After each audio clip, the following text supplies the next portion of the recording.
Bonjour, bienvenue dans le Débrief Afrique. Gouverner, c'est produire des résultats concrets et améliorer la qualité du service rendu aux citoyens. Une conviction portée par le Premier ministre ivoirien Robert Begré-Mambé. Cette exigence de performance résonne avec une Afrique en pleine transformation. L'Afrique saute des étapes et invente ses propres modèles, observe la directrice générale de l'OMC, l'Organisation mondiale du commerce. Climat, culture, éducation, le futur de l'innovation mondiale inclura l'Afrique, affirme l'entrepreneur zimbabwéen Strive Masiyawa. Un continent qui détient une part essentielle de la solution climatique mondiale, comme le rappelle Akinwumi Adesina, ancien président de la BAD, la Banque africaine de développement. Un continent qui détient une part essentielle donc de la solution, une Afrique qui s'affirme, se raconte et se redéfinit. Pour décrypter ces dynamiques et nourrir le débat aujourd'hui, j'ai le plaisir d'accueillir trois invités au regard complémentaire et expertise bien reconnue. D'abord, Modeste Kwame, journaliste à Le 360, analyste attentif des relations africaines et des dynamiques régionales. Modeste décrypte l'actualité avec rigueur et sens du contexte, offrant des clés de lecture précieuses sur les enjeux politiques géostratégiques du continent. Bonjour Modeste, merci d'être avec nous et bienvenue dans le Débrief Afrique. Bonjour Bachir. Avec nous également Radouane El Haloui, président de l'APEBI, donc la Fédération marocaine des technologies de l'information, des télécommunications et de l'offshoring, également président de la Fédération africaine d'éthique, porte-voix d'un écosystème numérique en pleine expansion sur le continent. Radouane défend une vision ambitieuse de l'innovation, de la transformation digitale, de la souveraineté technologique sur le continent. Radouane, merci d'être avec nous. Merci d'avoir accepté notre invitation surtout. Bonjour et merci à vous. Avec nous également, Letsui Nkafa. C'est ça, Letsui Nkafa. Letsui Nkafa. Merci, vous êtes ingénieur cybersécurité. Vous êtes spécialiste de sécurité des moyens de paiement, surtout. Et là-dessus, vous êtes responsable de la sécurité des systèmes d'information chez UBC, Union Bank of Cameroon. Exactement. Merci d'avoir accepté aussi d'être avec nous ce soir. Merci Bachir. Bienvenue. Sans plus tarder, ouvrons cette discussion avec une déclaration forte d'abord du Premier ministre sénégalais qui était au Maroc, Ousmane Sonko, qui prononçait justement cette citation lors de la 15e session de la Grande Commission mixte Maroc-Sénégal tenue à Rabat. Je le cite, « Ma visite au Maroc n'est pas un voyage d'apaisement, mais de confirmation, de dépassement et de refondation du lien à hauteur de deux nations qui se respectent, se reconnaissent et se projettent ensemble surtout. » Le choix des mots est fort, surtout au regard du contexte actuel. Comment interpréter cette déclaration? Question ouverte à tout le monde. Radouane. Déjà, effectivement, il y a un lien ancestral. Ce n'est pas le football qui va rompre ce lien. Je n'ai pas parlé de football. Hein. Quand on parle de Maroc-Sénégal et qu'il y a eu effectivement cette rencontre, ça nous vient tout de suite à l'esprit. C'est le contexte. Tout à fait. C'est le contexte. Donc aujourd'hui, moi je le dis, je le redis, ce sont d'abord nos frères. On a fait énormément de choses historiquement. Il y a un lien économique qui est très fort. On a aussi une diaspora forte, que ce soit, je dirais, au Maroc, des Sénégalais au Maroc, mais que ce soit aussi des Marocains au Sénégal. Donc il y a une activité économique qui est importante, des liens qui sont là. Et effectivement, c'est naturel d'avoir ce genre de discours et de pouvoir effectivement accélérer. On est en Afrique, c'est notre continent. On doit travailler ensemble. Ça, c'est clair. Donc il faut dépasser ces tensions pour aller de l'avant. Je pense que les tensions, elles étaient à un instant T. Voilà. La majorité des gens sont passés à autre chose. Je ne vais pas dire qu'ils sont passés à autre chose, mais l'émotion était là. Maintenant, on est là, on discute, on échange. Moi, j'ai des gens de la famille sénégalaise, j'ai des gens avec qui je travaille. Donc, c'est petite histoire. On est sur des choses beaucoup plus sérieuses. C'est votre lecture, Modeste? Oui, je partage le même avis. Le Maroc et le Sénégal sont deux pays qui ont des relations très anciennes, ancestrales, on va dire, et qui partent au-delà qui sont à la fois culturelles, économiques. Et je trouve même que la visite du Premier ministre Sonko, justement, elle tombe à pic. Il s'est dit qu'elle permet de rafraîchir un peu cette relation-là dans le contexte qu'on connaît, hein, l'actualité récente de la CAN et tout ça. Et donc voilà, il fait bien de rappeler que son voyage, justement, il n'est pas que pour l'apaisement. C'est un voyage qui confirme justement le dépassement et la refondation en fait, des liens entre les deux pays. D'ailleurs, c'est ce qu'il dit se projeter aussi ensemble vers l'avenir. Là-dessus, c'est votre lecture aussi? C'est une lecture qui s'aligne un peu à celle de mes prédécesseurs.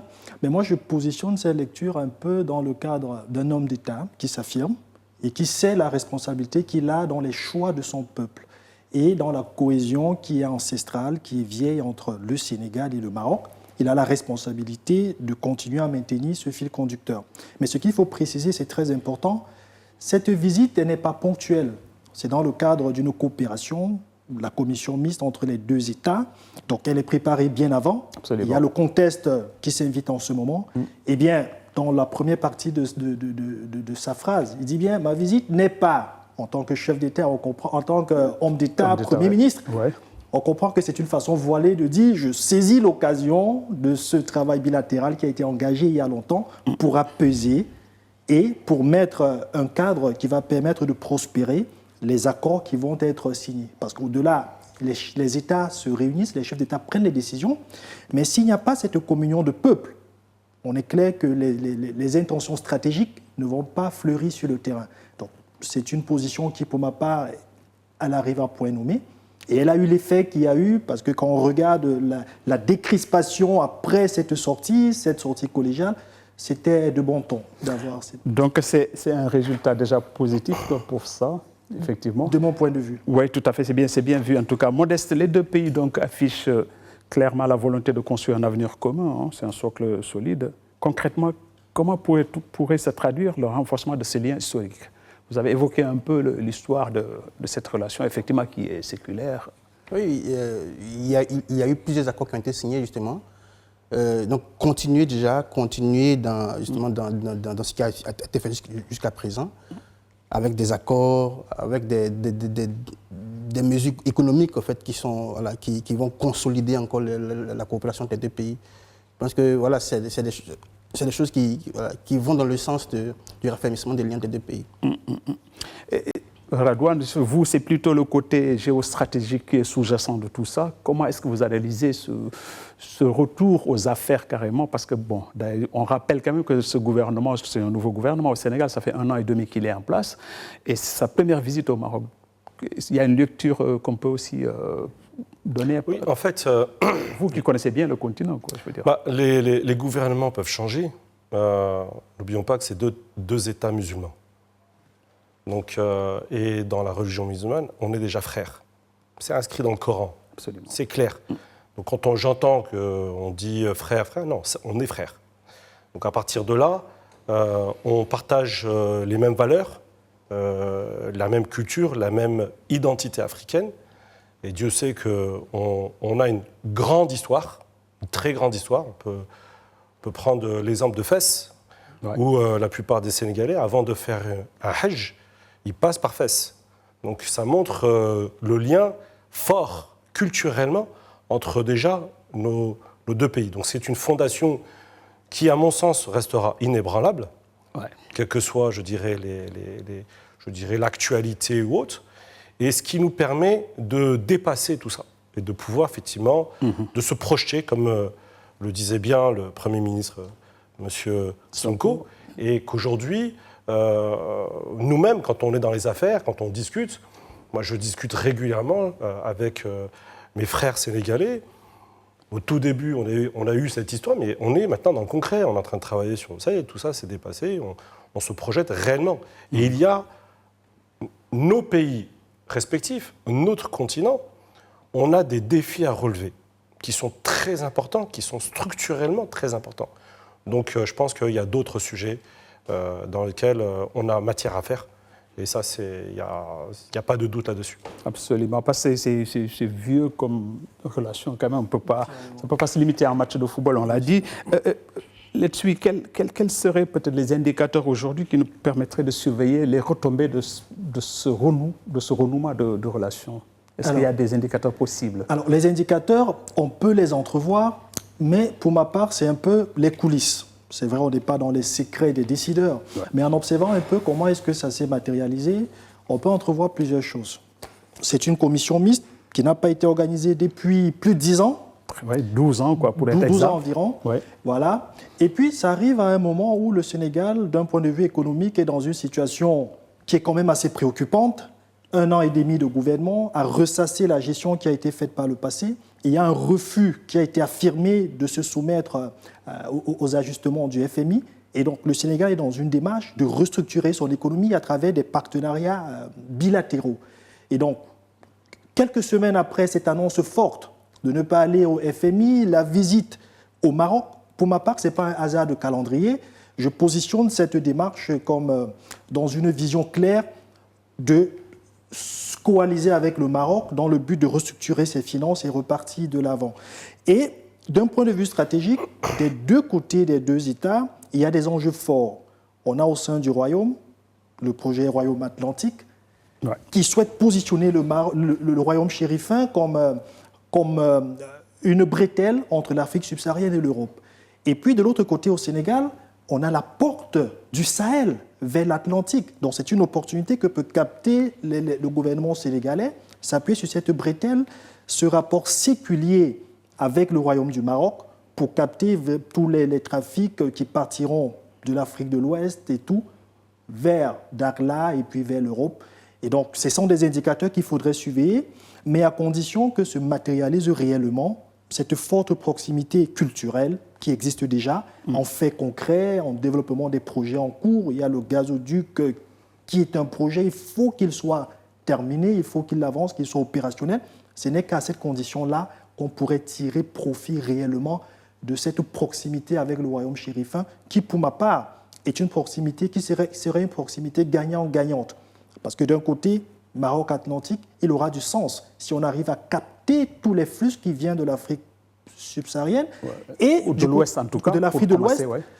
Et du côté sénégalais, ce projet aura du sens si le Sénégal arrive à se structurer d'un point de vue infrastructurel à travers le port, développement du port, du gazoduc, pour pouvoir drainer avec le maillage qui existe déjà au sein de la zone UEMOA les flux qui viennent des autres pays et se positionner aussi comme un hub sous-régional. Donc à travers ce rapprochement, pour ma part, les deux États ont l'opportunité de se positionner chacun dans sa zone géographique respective comme un leader ou alors comme un hub.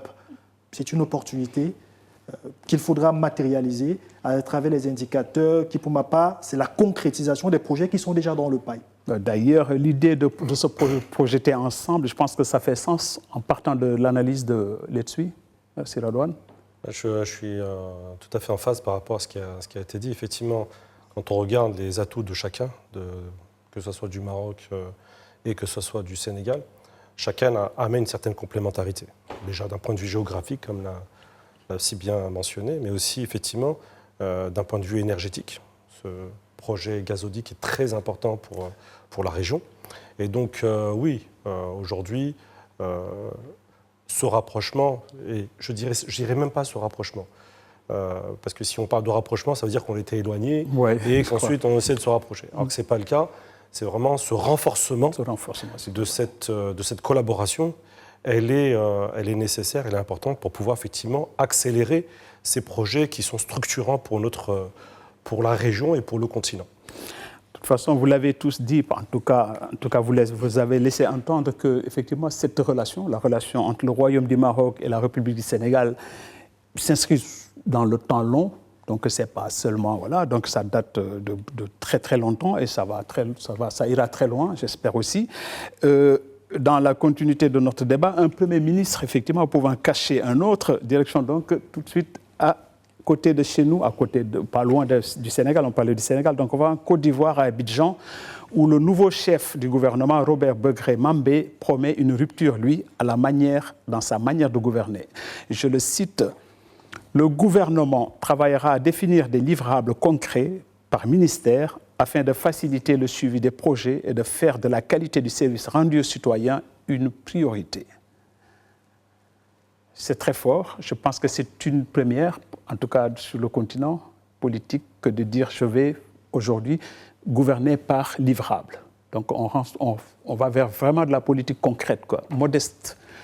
Parlant de Côte d'Ivoire, peut-être je vous taquine. Alors, comment est-ce qu'on peut transformer ces engagements justement ministériels en résultats concrets? Au-delà du discours politique, hein, bien sûr. Justement, moi j'aimerais nuancer un peu le discours du Premier ministre Mambé. Parce que je rappelle qu'aux premières heures de l'installation de M. Ouattara au pouvoir, il y avait M. Duncan, qui est son Premier ministre, qui parlait aussi de livrables, tout ça, qui parlait de conférences. Il y avait le règlement de conférences qui était organisé avec les ministres. Et voilà, il se positionnait sur des mesures pareilles, des livrables concrets et tout ça. Bon, effectivement, on va dire que le pays a beaucoup progressé sur beaucoup de chantiers. Hein. Il y a eu beaucoup de chantiers qui ont été mis en place. Et pour moi, en fait, ce qu'il dit, c'est un peu comme un rappel à l'ordre, ou on va dire une manière de rappeler ces troupes, les ministres et tout ça, au travail, quoi. C'est-à-dire, on va se réunir, on a des objectifs, il y a des échéances, voilà. Il faudrait qu'on s'applique à atteindre les objectifs qui sont fixés, on va dire en coulisses, on va dire comme ça.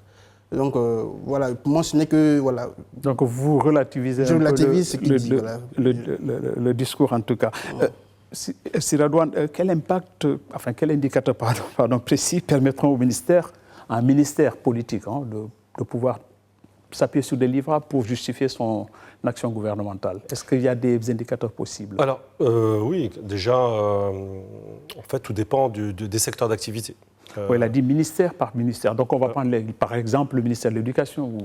Alors, là aussi, c'est... alors, le ministère de l'Éducation, effectivement, l'indicateur principal, c'est l'adéquation entre les demandes du marché, au niveau du travail, et la formation au niveau des jeunes. Déjà, qui permettrait de réduire un peu le gap et de pouvoir, avec un indicateur, de pouvoir créer d'emplois par la suite. Mais je dirais que c'est d'abord une architecture. On ne peut pas réfléchir en silo par ministère et de dire je vais te donner tel et tel livrable et tel objectif. Il faut qu'il y ait une architecture avec une coordination, avec une priorité. Quelle est la priorité ? Est-ce que ma priorité, c'est les infrastructures routières ? Est-ce que ma priorité, c'est la création d'emplois ? Sur quel type de secteur ?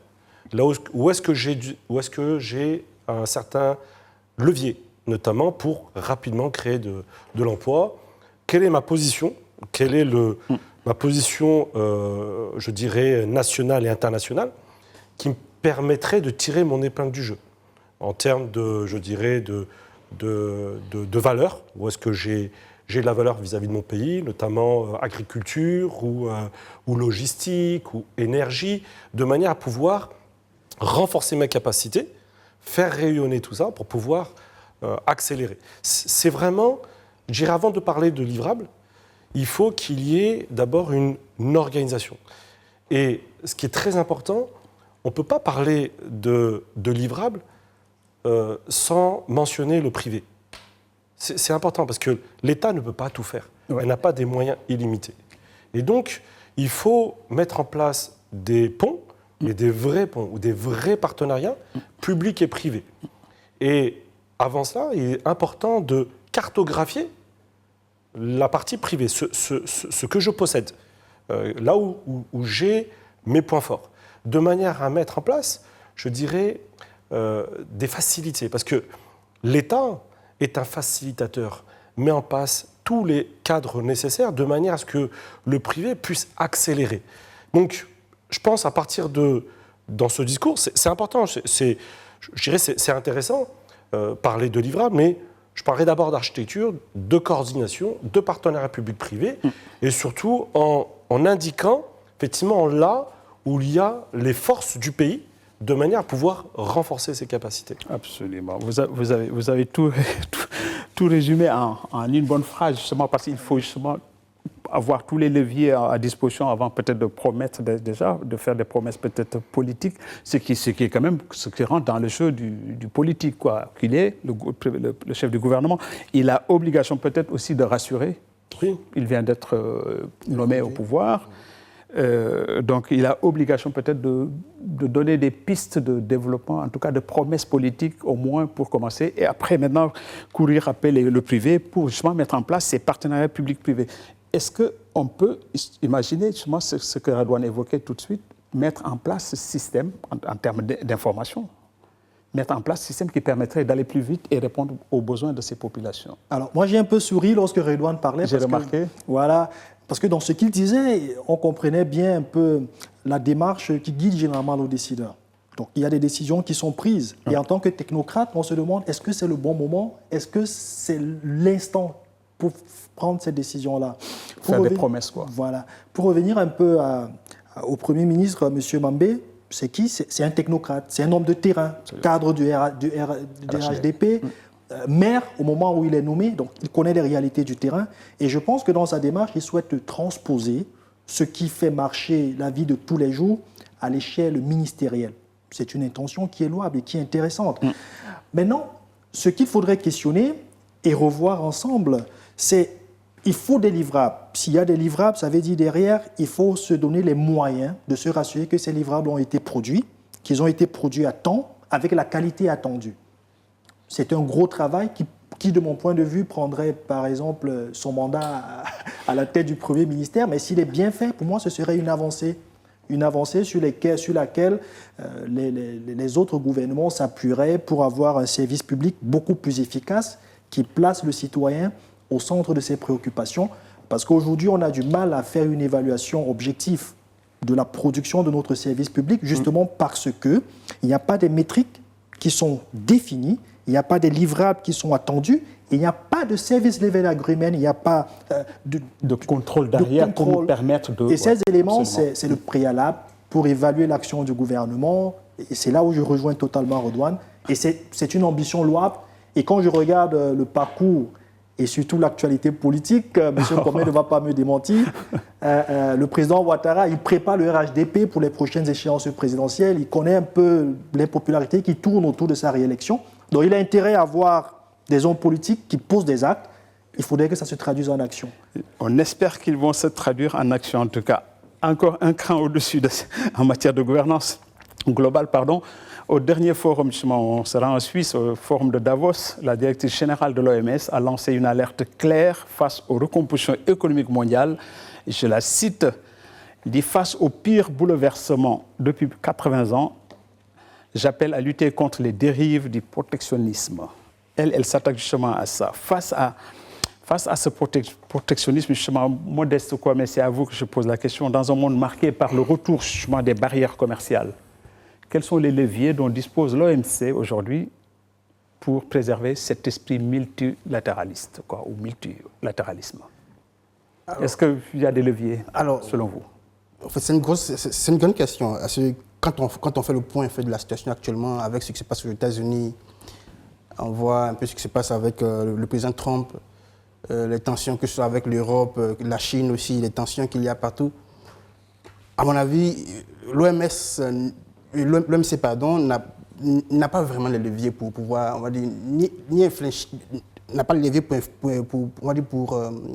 faire infléchir les grandes puissances aujourd'hui. Parce que aujourd'hui, quand par exemple le président Trump prend des décisions comme ce qu'on a pu voir au Venezuela, personne ne parle, même l'ONU ne dit rien. Personne ne peut intervenir pour ne serait-ce que apaiser le climat ou quoi que ce soit. Donc, du coup, pour moi, l'OMC, c'est vrai qu'en tant qu'organisation internationale, ils essaient de vous voulez dire qu'elle a l'obligation quand même de se positionner par rapport à ce voilà. Voilà.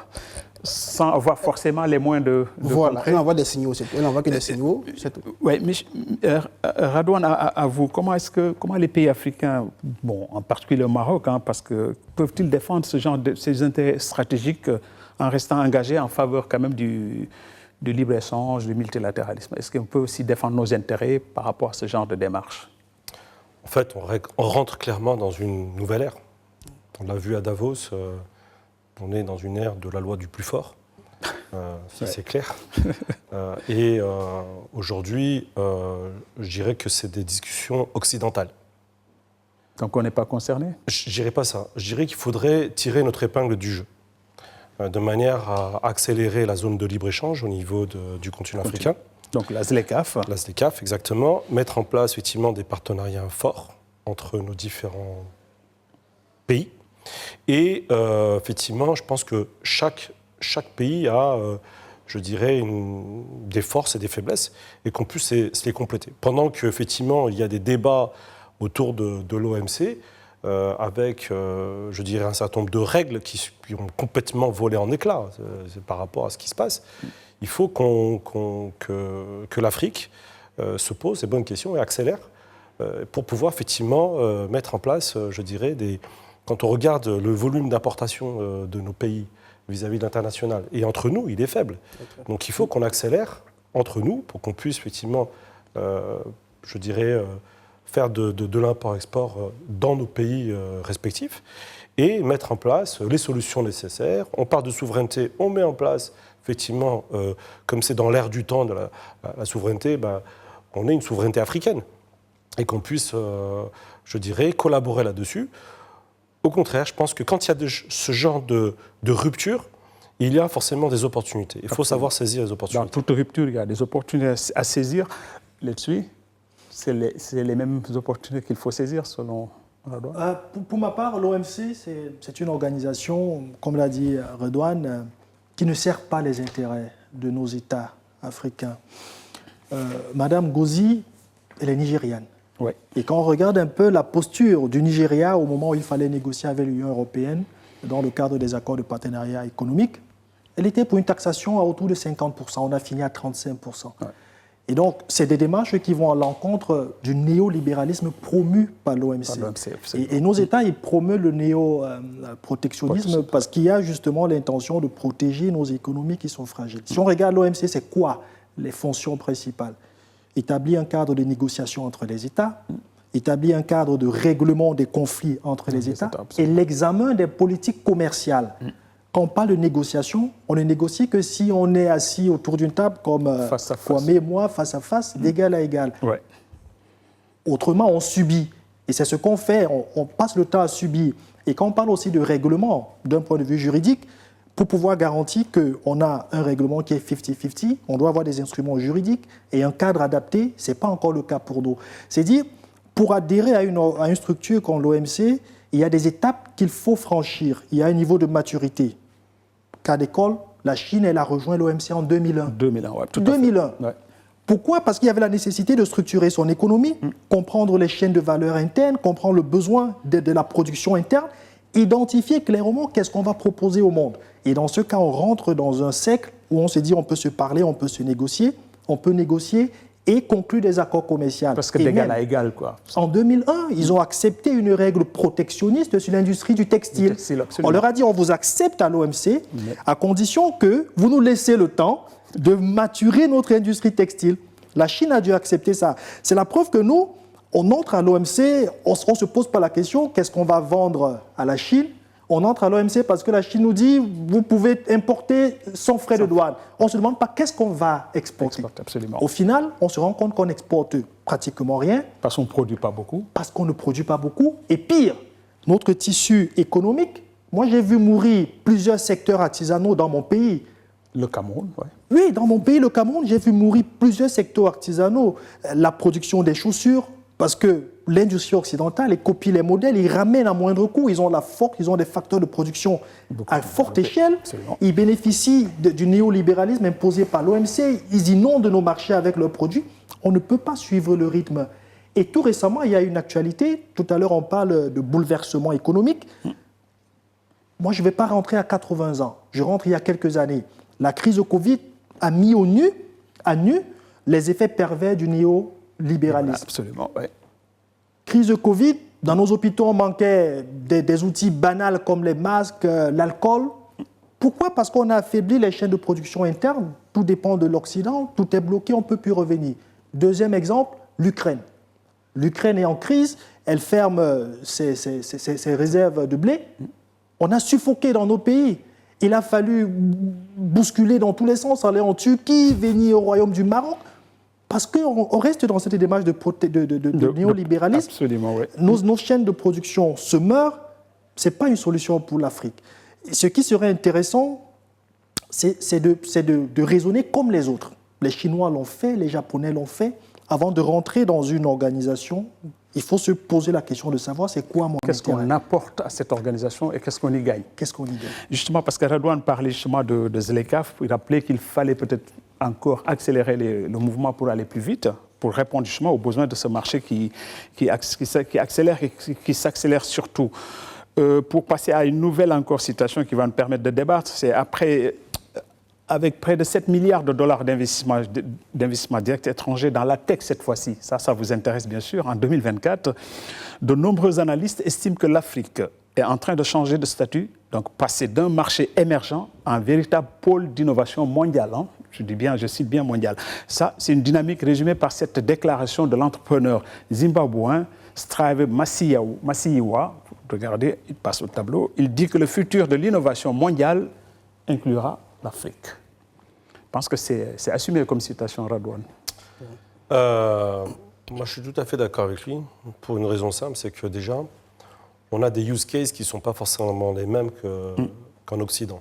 Donc, dans notre manière de faire des choses, de produire ou autre, culturellement autre.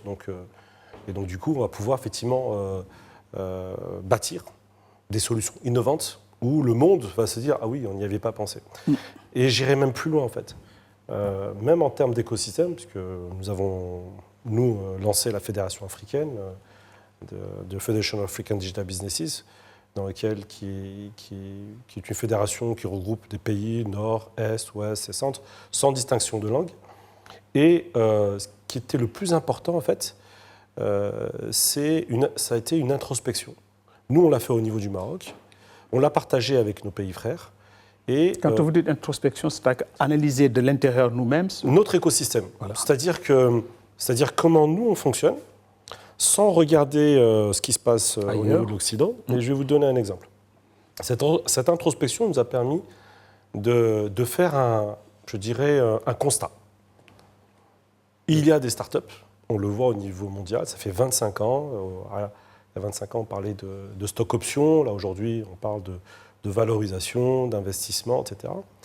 Et nous avons aujourd'hui une définition qui est claire de la start-up. Ce sont des explorateurs de l'innovation. Ils vont là où personne n'y est allé. C'est vraiment important. Pourquoi ? Parce que on s'est rendu compte que dans nos pays, quand on voulait digitaliser, on disait start-up. Ouais. On va digitaliser, on va appeler des start-up. Je ne dis pas que c'est faux.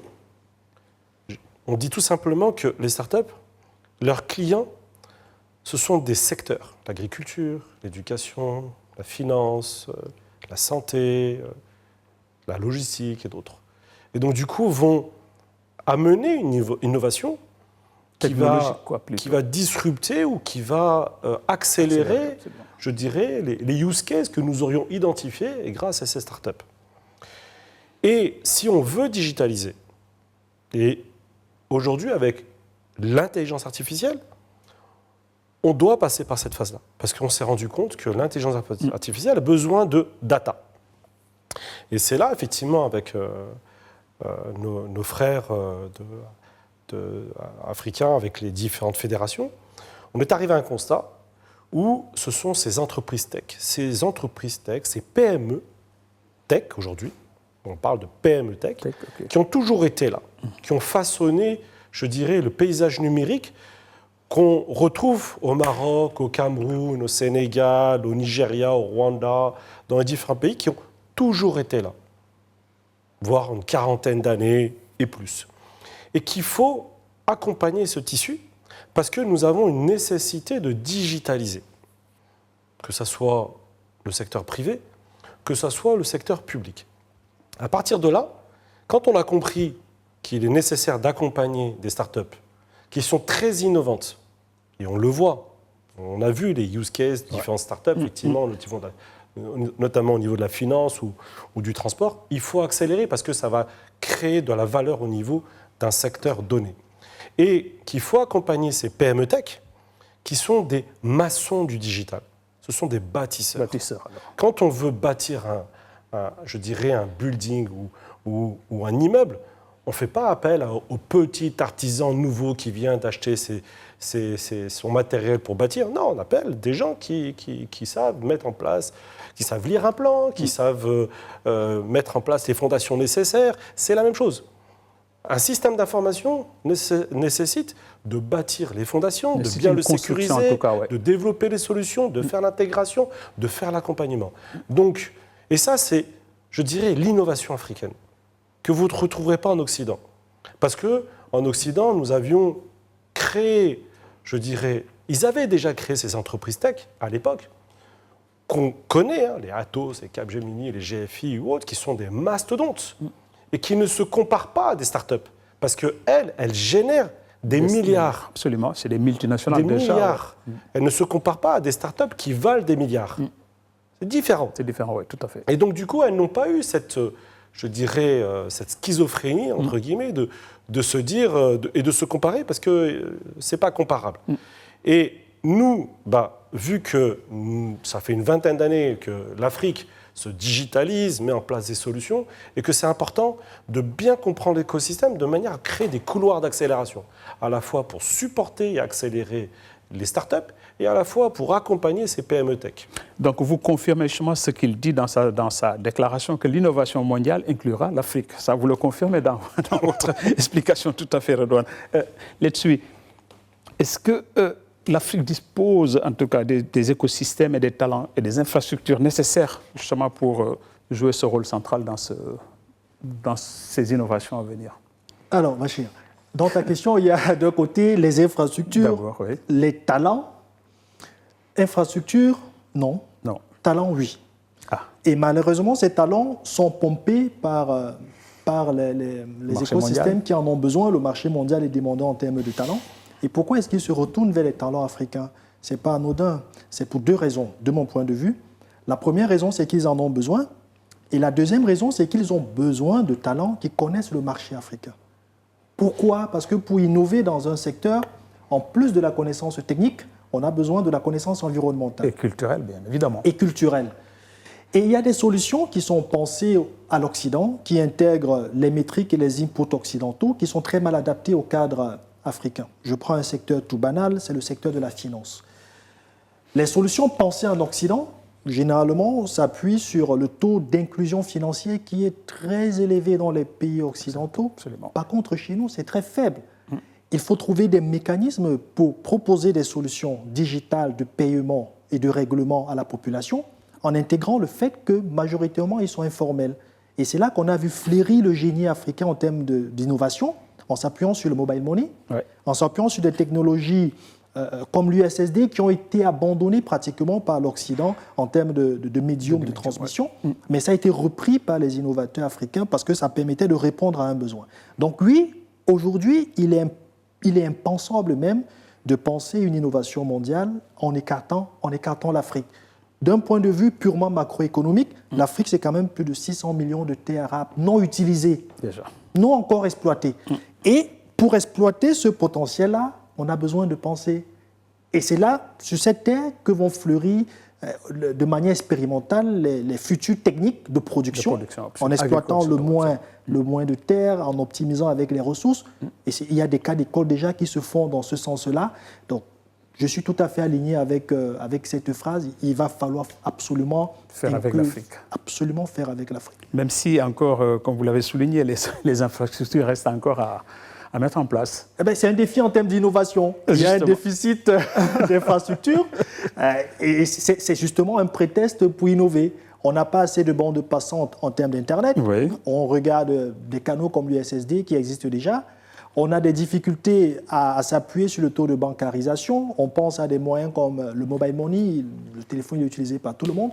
Donc moi, je vois un peu ces carences comme un prétexte justement pour innover. Pour aller plus loin encore. Pour aller plus loin, pour faire avec les solutions qui existent déjà et offrir des services qui répondent aux besoins de la population. Absolument. N'oublions pas que l'Afrique, c'est un grand continent.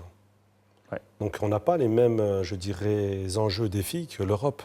Notamment, Je prends Quand vous dites grand continent, vous parlez de superficie ou de population? En termes de superficie, parce que si on juste tirer un câble de fibre optique, certains pays, il leur faut juste du nord au sud, c'est jusqu'à 5 à 6 000 km.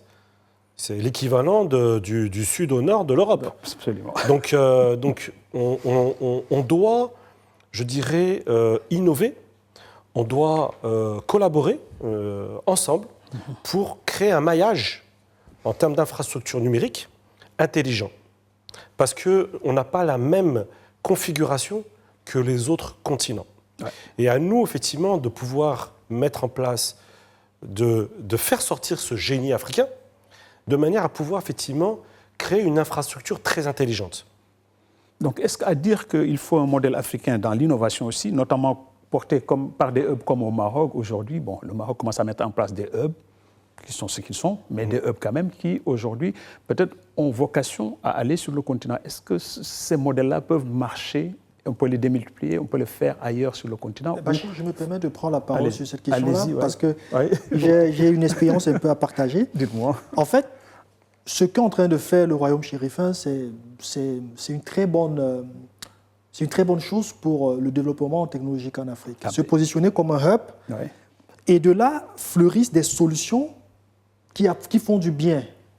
Moi, je prends le domaine de la cybersécurité.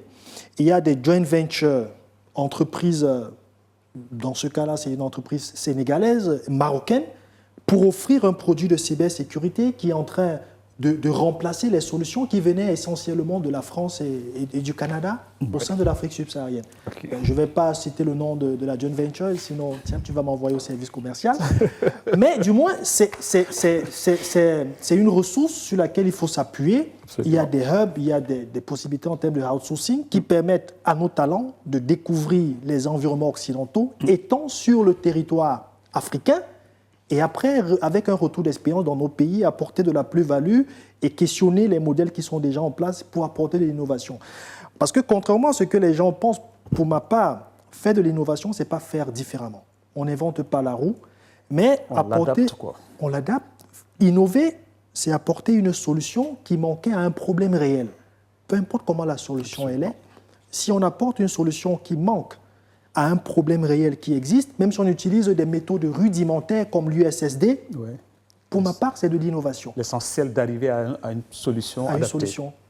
Tout à fait. Même constat du côté aussi des enjeux climatiques, l'Afrique n'est plus seulement perçue comme victime, cette fois-ci, du dérèglement climatique, mais de plus en plus comme une partie de la solution en fait. C'est ce qu'en tout cas souligne l'ancien président de la Banque africaine de développement, la BAD, Akinwumi Adesina, qui dit, je le cite, « L'Afrique détient une part essentielle de la solution climatique mondiale ». Donc l'Afrique détient une part essentielle de la solution climatique mondiale. Modeste Kwame, quels sont ces atouts dont on dispose, enfin qu'on ignore en tout cas que j'ignore moi, qui seraient partie prenante de la solution climatique mondiale? Bon, déjà, quand on sait que l'Afrique subit environ 80% des pertes climatiques, hein, oui. Qu'elle reçoit en contrepartie environ 3% des émissions, on voit que le gap est assez important. Et comme il dit Adesina ici, l'Afrique détient une part essentielle des solutions. C'est-à-dire qu'il faut aujourd'hui compter avec l'Afrique, il faut tenir compte de ce que les personnes sur le continent, les pays, les réalités des pays, ceux qui subissent certaines de pertes liées au dérèglement climatique, il faut tenir compte de tout ça aujourd'hui pour trouver des solutions. Parce que voilà, aujourd'hui, il y a un gros problème que certains pays européens ont, qui refusent, par exemple, qui ont des difficultés avec les flux de migrants et consorts. Mais beaucoup de pays africains, ils subissent justement des dérèglements dus au climat. Et ça fait déplacer des populations. Absolument, tout à fait. Et du coup, on ne peut pas aujourd'hui, en Europe, par exemple, on ne peut pas régler ce problème-là sans tenir compte de l'Afrique, sans tenir compte des pays d'où viennent ces personnes. D'où la mondialisation de la solution. Exactement, dont on parle. Ouais. Est-ce que peut-être des projets encore énergétiques comme le Maroc l'a initié, en tout cas dans les énergies renouvelables, le solaire en l'occurrence, est-ce que ça peut être aussi une réponse, en tout cas une solution aux problèmes climatiques dont on parle. En Redouane. fait, il a tout à fait raison. On détient vraiment une part essentielle pour une raison simple, c'est que tout à l'heure je disais qu'on a un grand continent, donc, qui est un des plus grands des autres continents, que ce soit en termes de surface pour le solaire, que ce soit en termes de vent pour l'éolien, que ce soit en termes de matières premières, puisqu'on a de l'hydrogène qu'on est en train de mettre en place, l'hydrogène vert, grâce aux matières premières de nos sous-sols qui sont très riches, aussi de l'uranium pour certains pays. Donc on a des matières qui permettent effectivement, je dirais, de répondre à des problématiques d'énergie, d'empreinte carbone, pour réduire effectivement l'impact climatique. Donc oui, ça c'est clair, c'est une évidence. Donc c'est une à nous solution. maintenant, non seulement de mettre à profit effectivement, je dirais, cette matière première, qui est à la fois la surface et nos sous-sols, mais surtout de fabriquer nous-mêmes aussi des solutions. Aujourd'hui, on importe des solutions technologiques, généralement de Chine, qui sont les premiers. Il faut qu'on puisse pouvoir, non plus importer, mais commencer carrément à fabriquer nos solutions technologiques sur place, éolien, panneaux solaires et tout autre qui permettrait effectivement à la fois de générer de l'emploi, mais de fournir de l'énergie pour ceux qui en veulent. Donc, en clair, participer à la solution climatique mondiale, c'est ça. Au-delà de l'économie et du climat aussi, un autre levier de puissance africaine s'impose, c'est la culture cette fois-ci. L'artiste et ancien ministre sénégalais de la Culture, Youssou N'Dour, le bien nommé, résume ainsi sa pensée. Il nous dit simplement que la culture africaine est une force économique et diplomatique. Un petit tour de table là-dessus. Ouais, c'est pas qu'en Afrique. La culture, dans tous les peuples du monde, c'est un outil d'affirmation. Les Chinois, c'est comme ça qu'ils ont pénétré nos pays avec les films d'arts martiaux sur le Kung Fu. C'est comme ça qu'ils se sont fait connaître. Nous aussi, c'est une fibre sur laquelle il faut vibrer. La culture, c'est un outil d'affirmation, c'est un outil culturel, un outil touristique aussi, qui pour ma part n'est pas suffisamment valorisé dans nos pays de l'Afrique subsaharienne, parce qu'il n'y a pas une structuration assez forte pour tirer profit de la grande diversité culturelle que nous avons et la capitaliser autour du tourisme.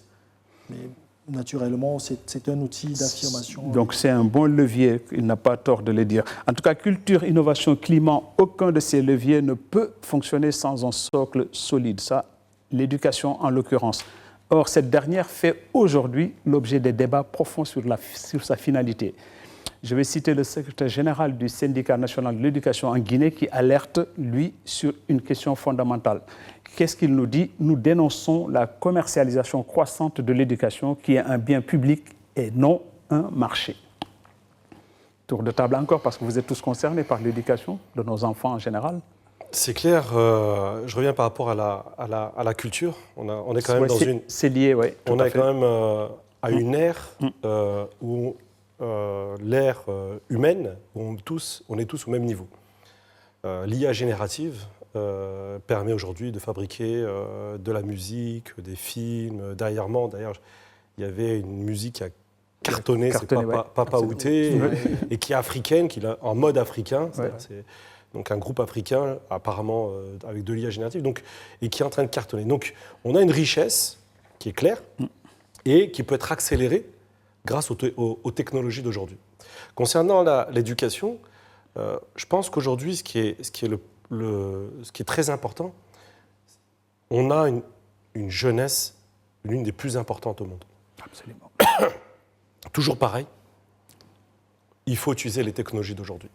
Pour transformer ça. Pour transformer effectivement cette force. Cette matière première, cette matière grise, qui va à la fois répondre à nos besoins locaux, mais répondre aussi aux besoins internationaux.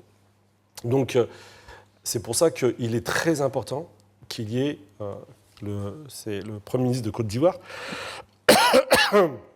qui parlait de livrables. M. Mambré, oui. Il est important de coordonner. De coordonner vis-à-vis de la jeunesse, le ministère de la Jeunesse, le ministère de l'Éducation, le ministère de l'Emploi, qui est une coordination, pour pouvoir répondre, je dirais, aux défis de notre continent, de manière à ce que nos jeunes puisse y répondre. Et ça, ça passera par la technologie. Absolument. La technologie encore est toujours... Enfin, un dernier tour de table, comme on dit, plus attendu, mais révélateur cette fois-ci. Ces dernières semaines, un streamer américain, je pose la question à Modeste, je crois, High Show Speed, hein, n'est-ce pas, vous avez suivi, qui a parcouru beaucoup de pays du continent, 21 pays, je crois. Ouais. Il nous dit simplement, l'Afrique n'est pas comme je le pensais. Donc il appelle à montrer au monde ce qu'est l'Afrique. Qu'est-ce qu'il veut dire par là? Est-ce que c'est du marketing encore, ou c'est un Afro-Américain perdu qui retrouve ses racines? Non, il a... Bon, déjà... Ce qu'il dit, en fait, je l'interprète à l'aune des réactions que justement des Américains ont eues lors de cette tournée. On voyait des personnes qui pleuraient, qui exprimaient leur surprise de voir du Wi-Fi. Tu vois, oui, il y a du Wi-Fi en Afrique. Il y a de quoi être surpris, en fait. Mais dans ce monde actuel où, on va dire... il y a l'IA aujourd'hui, il y a l'information sur Internet, on peut s'auto-éduquer, on peut se former, on peut s'instruire.